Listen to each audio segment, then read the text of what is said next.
Aujourd'hui, il faut savoir que les maïs américains, ils valent 100 € de moins que les nôtres. Alors, heureusement, ils n'ont pas le droit d'entrer. Demain, la France donne l'autorisation au maïs OGM d'entrer, on perd 100 € sur le marché du maïs. Donc vous voyez bien qu'avec nos maïs tout classiques, on a beau dire ce qu'on veut, si les maïs américains OGM ils rentrent demain, on perd 100 € sur le marché. Pourquoi ils ne rentrent pas? Parce qu'il y a interdiction aujourd'hui D'importer du maïs OGM. du maïs OGM américain. On a interdiction sur le maïs, mais pas sur le soja. Non, parce que ça dépend des événements qui sont dans les OGM.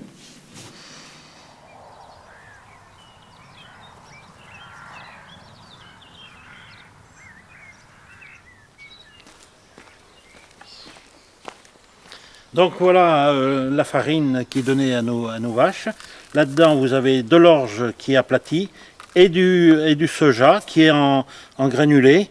Voilà le soja qui est en granulé. Le fait d'utiliser des sojas, il est évident, et notamment des sojas qui viennent des pays comme l'Amérique, fait qu'on utilise des OGM. Alors il existe des filières non OGM, mais c'est difficile de les avoir, c'est plus cher. Pour le moment, on n'a pas forcément les moyens, avec le prix du lait qui nous est payé aujourd'hui, les moyens d'acheter du non-OGM. Le soja français, je ne parle pas de soja étranger, le soja français, il n'est pas OGM. On a été des précurseurs en soja. On s'est dit, c'est une bonne politique, c'est une politique de protéines, d'indépendance nationale, c'est en plus une politique non OGM, c'est super. Bon. Les cours tombaient. Personne est prêt à acheter notre soja non OGM plus cher que ce que le marché peut proposer.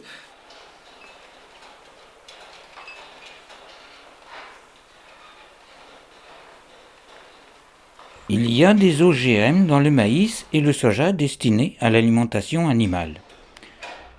Pour éviter les problèmes, il est possible de nourrir les vaches avec de l'herbe.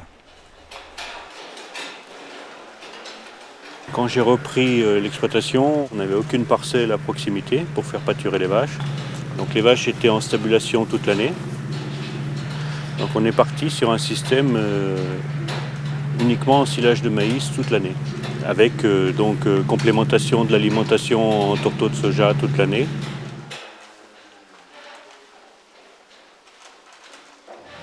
Alors il y avait plusieurs choses qui nous gênaient dans le système précédent.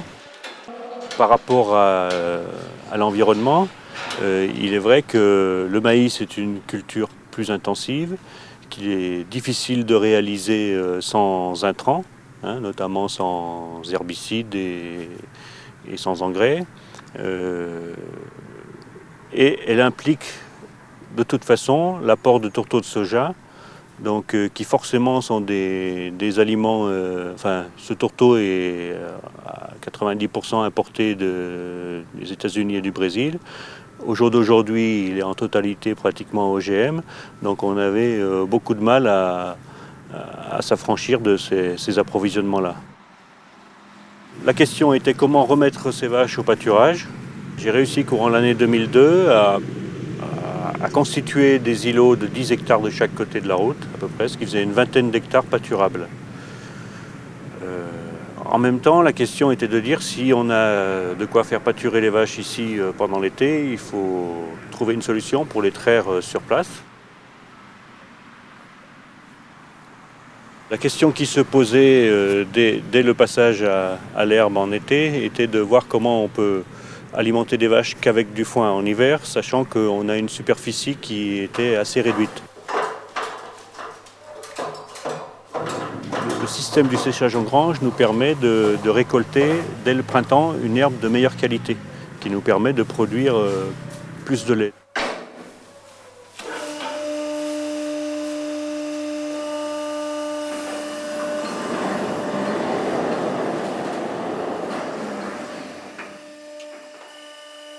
L'investissement total du séchage en grange, ça va être de l'ordre de 150 000 € chez nous.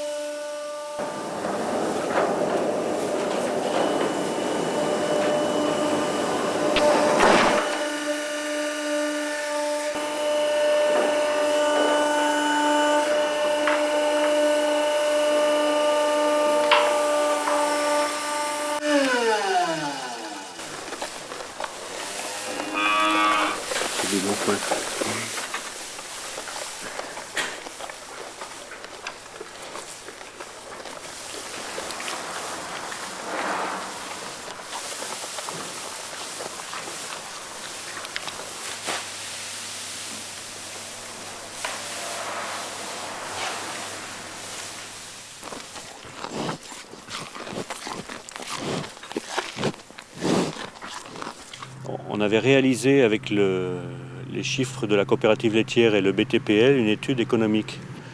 Et on arrivait avec le système qu'on avait mis en place à un supplément de marge de 23 000 euros. Et donc il reste donc de ces 23 000 euros, il reste 8 000 euros qui sont juste dus au gain lui-même de ce système d'alimentation. C'est-à-dire, c'est principalement une économie de charge. On peut rapidement dire qu'entre 2004 et 2002, on a économisé environ 1000 heures de tracteur. Ensuite, il y a 4 700 euros qui sont dus à l'économie de temps de travail, avec 50 000 litres de lait en moins de produits. C'est-à-dire qu'on produisait moins de litres de lait, mais on avait une marge supplémentaire.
On a actuellement un quota qui fait 450 000 litres de lait à produire dans l'année.